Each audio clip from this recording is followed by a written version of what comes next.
El aire en el salón Grand Majestic vibraba con el peso del lujo y las expectativas. Candelabros de cristal, tan grandes como sauces llorones, derramaban una luz dorada sobre un mar de invitados vestidos con la opulencia que solo el dinero antiguo puede comprar. Era la boda de Isabela Montenegro y Alejandro Reyes, un evento catalogado como la unión social del año. Para los Montenegro, era la consolidación de un imperio. Para Alejandro, era el final de un camino que había comenzado a detestar en silencio. Dale like, suscríbete y comparte. Comencemos. Isabela, con un vestido que costaba más que un apartamento de lujo, se deslizaba entre las mesas con la gracia de un cisne y la arrogancia de una reina. Cada sonrisa era una transacción, cada saludo una afirmación de su estatus. Alejandro la seguía. Su esmoquín a medida se sentía como una armadura prestada. Él no pertenecía a ese mundo, aunque se había esforzado durante años por encajar, todo por amor a la mujer que creía conocer. El problema era que la Isabela de la que se había enamorado, la que reía con el corazón en sus citas en parques sencillos, la que compartía sueños de una vida normal lejos de la sombra de su padre, parecía haber desaparecido, reemplazada por esta perfecta y fría heredera. La boda, un espectáculo de $3 millones que él nunca quiso, era la coronación de esa extraña. La tensión alcanzó su punto álgido durante el servicio del plato principal. Un joven camarero, Mateo Vargas, se movía con una eficiencia nerviosa entre las mesas.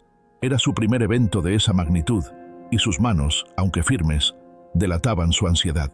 Al llegar a la mesa principal, mientras servía una delicada porción de langosta termidor, su codo rozó accidentalmente una copa de champán. La copa se tambaleó, y aunque no llegó a caer, unas gotas doradas salpicaron el inmaculado mantel de seda. Un silencio tenso se apoderó de la mesa. Isabela bajó su tenedor con una lentitud teatral. Sus ojos, afilados como fragmentos de hielo, se clavaron en el camarero. ¿Se puede saber qué haces, inútil? Su voz, aunque baja, cortó el aire como un látigo. ¿Te das cuenta de cuánto cuesta este mantel? Probablemente más de lo que ganarás en toda tu miserable vida. Mateo palideció. Señorita Montenegro, le pido 1000 disculpas. Ha sido un accidente, yo... No me llames señorita Montenegro, le espetó ella. Para ti soy señora Reyes, aunque alguien de tu clase probablemente no pueda comprender ese tipo de formalidades. Ahora, lárgate de mi vista y dile a tu supervisor que su propina acaba de evaporarse, junto con tu empleo. Las palabras de Isabela, cargadas de un veneno clasista, cayeron como piedras en el estómago de Alejandro. Vio el rostro de Mateo, un joven que no tendría más de 20 años, contraerse de humillación. Sus ojos se llenaron de una vergüenza que no era suya, y por un instante, el mundo pareció detenerse. En ese camarero, Alejandro no vio a un extraño, vio un reflejo de sí mismo. Vio los años que pasó trabajando en 2 empleos para pagar la universidad, las noches que sirvió mesas aguantando el desprecio de clientes que lo consideraban invisible, la lucha constante por demostrar que valía más que el modesto barrio del que provenía. Y en Isabela, vio la encarnación de todo lo que había temido, una crueldad envuelta en seda y diamantes. El padre de Isabela, el magnate Ricardo Montenegro, soltó una risa seca. Carácter, mi hija tiene carácter, pone a la gente en su lugar. Alejandro sintió una náusea helada. Miró a Isabela, que ya había vuelto a su conversación como si nada hubiera pasado, como si aplastar el espíritu de una persona fuera tan trivial como espantar una mosca. Y en ese preciso instante, el amor que sentía por ella se hizo añicos, dejando al descubierto una verdad dolorosa y liberadora. El plan que había estado formando en su mente, un plan nacido de semanas de dudas y desilusiones, ya no era una opción desesperada. Era una necesidad. Se puso de pie. Su movimiento fue tan abrupto que la conversación se interrumpió. Cogió su copa de champán. «Un brindis», dijo, su voz resonando con una calma que sorprendió a todos, incluyéndolo a él. Un brindis por la honestidad. Isabela le sonrió, creyendo que era el preludio de un discurso amoroso. Alejandro, querido, qué romántico. Pero él no la miraba a ella. Sus ojos estaban fijos en el punto por donde Mateo había desaparecido. Durante meses, comenzó Alejandro, su voz ganando fuerza, he estado viviendo una mentira. He fingido que me sentía cómodo en salones como este, rodeado de una riqueza que mide el valor de una persona por la marca de su reloj y no por la bondad de su corazón. He fingido que no me importaba planear una boda que podría alimentar a un pueblo entero durante un año. Pero la mentira se acaba esta noche. Un murmullo incómodo recorrió la sala. Ricardo Montenegro frunció el ceño. Isabela perdió la sonrisa. ¿De qué estás hablando, Alejandro? ¿Estás haciendo una escena? No, Isabela. Tú has hecho la escena, replicó él, su voz firme. Tú, al humillar a un joven que solo está tratando de ganarse la vida con dignidad. Un joven que te sirvió con respeto y al que trataste como basura. Se giró hacia los invitados, su mirada recorriendo los rostros confundidos y escandalizados. Todos ustedes son testigos. Han visto a la mujer con la que estoy a punto de casarme. Pero yo veo algo más. Veo el reflejo de una sociedad que ha olvidado lo que significa ser humano. Alejandro hizo una seña a uno de los organizadores de la boda, que se acercó con cautela. Por favor, busque al camarero que estaba sirviendo esta mesa. Se llama Mateo Vargas. Tráigalo aquí y dígale que el novio desea hablar con él. El organizador, perplejo, obedeció. Mientras esperaban, el silencio en el salón era tan denso que se podía cortar con un cuchillo. Isabela estaba lívida, su rostro una máscara de furia y confusión.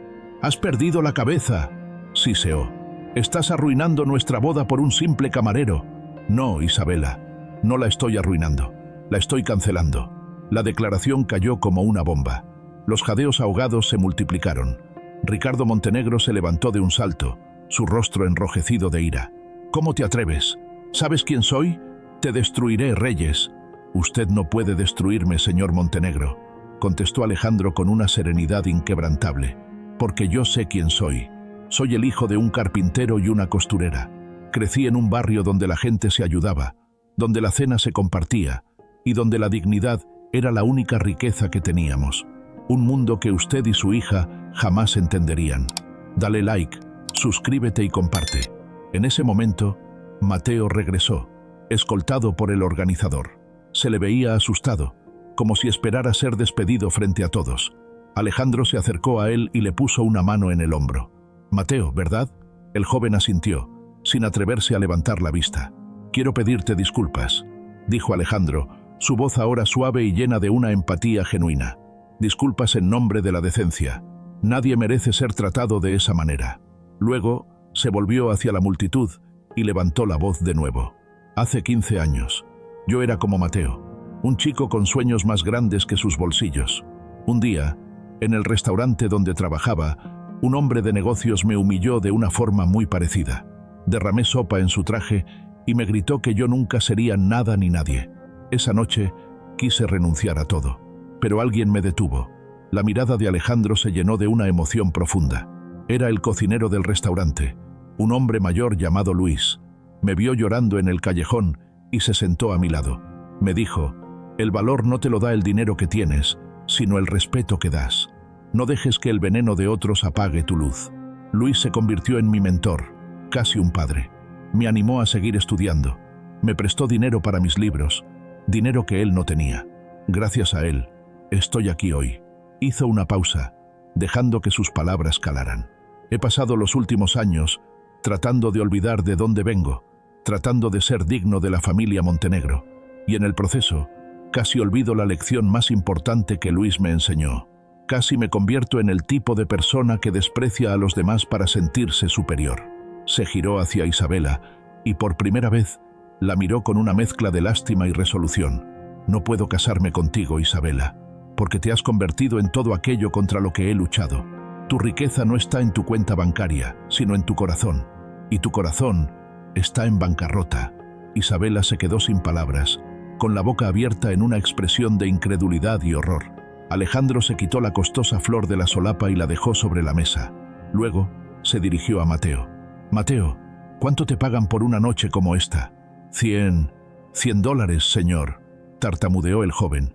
«Bueno, tu vida está a punto de cambiar», dijo Alejandro con una sonrisa. «El presupuesto para esta boda era de 3 millones de dólares. La mitad la pagó mi suegro. Bueno, mi ex-suegro. La otra mitad, 1,5 millones, la puse yo.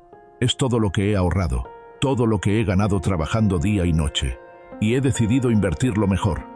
Se sacó una tarjeta del bolsillo y se la dio a Mateo. «Esta es la tarjeta de mi abogado. Llámalo mañana. Vamos a usar ese dinero para abrir un negocio, el que tú quieras. Un restaurante, una fundación, lo que sea que tu corazón desee. Un lugar donde la gente sea tratada con dignidad y respeto, sin importar de dónde venga. Mateo lo miraba con los ojos desorbitados, incapaz de procesar lo que estaba sucediendo. Las lágrimas empezaron a brotar de sus ojos, lágrimas de gratitud y conmoción. Pero, ¿por qué, Señor? ¿Por qué yo? Porque esta noche, al ver cómo te mantenías digno frente a la humillación, me recordaste a mí mismo. Y me recordaste la promesa que le hice a Luis, que si alguna vez tenía la oportunidad, yo ayudaría a alguien más a encender su propia luz. Alejandro se volvió por última vez hacia los invitados, que permanecían en un silencio atónito. Disculpen las molestias, la boda ha terminado, pero les invito a disfrutar de la cena. Pagué por ella. Consideren esto no como una boda cancelada, sino como la celebración del comienzo de algo mucho más real y valioso. Sin mirar atrás, Alejandro caminó hacia la salida, con una ligereza que no había sentido en años. No era el novio millonario, el exitoso hombre de negocios.